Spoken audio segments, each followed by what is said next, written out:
네, 다음은 쉽게 접하기 힘든 교육 소식 골라서 전해드리는 글로벌 픽 시간입니다. 오늘은 서진석 기자와 함께합니다. 어서 오시죠. 안녕하세요. 네, 첫 소식부터 보겠습니다.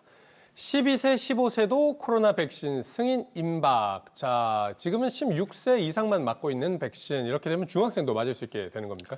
네, 미국 현지에서 그런 전망이 나오고 있는 건데요. 미국 식품의약국 FDA에 따르면 빠르면 이번 주 후반쯤 12세에서 15세까지의 청소년에 대한 파이자 백신 사용이 승인될 전망입니다. 파이자는 올해 초 해당 연령대 2천여 명을 대상으로 한 3상 임상 실험에서 코로나 예방 효과가 100%였다고 밝혔고요. 미국처럼 유럽의약품청도 16세 미만 청소년에 대한 백신 접종 여부를 다음 달 정도 발표할 예정입니다. 근데 지금 이렇게 중학생들 같은 경우는 백신을 맞는 게 그렇게 급한 나이는 아니다 이런 분석도 있었는데 지금 백신도 많이 부족하지 않습니까? 바로 맞게 되는 겁니까? 네, 바로 맞는 건 아니고요. 곧 백신 접종 대상자에 포함이 된다는 것이지 접종을 곧바로 하겠다는 건 아닌 건데요. 백신 접종 시기는 다시 또 판단할 일이기 때문입니다. 세계적으로 학생들의 대면 등교가 확대되는 만큼 백신 접종에 대한 필요성 커지고 있는데요. 하지만 반론도 만만치 않습니다. 위중증 환자도 많지 않아서 청소년들은 지금까지 방역 대상의 1순위가 아니었잖아요. 그래서 자연스레 백신 접종도 나이가 많거나 이들을 돌봐야 하는 인력, 그리고 의료진 중심으로 이루어졌기 때문에 청소년들의 백신 접종 순위는 조금 더 지켜봐야 할 것 같습니다. 네, 우리도 학교를 열고는 있으니까 지금 상황을 봐야 되겠군요. 네, 두 번째 소식 보겠습니다. 코로나로 미국 대학이 줄인 것들, 줄인 게 참 많을 텐데 제일 많이 줄인 거 어떤 겁니까?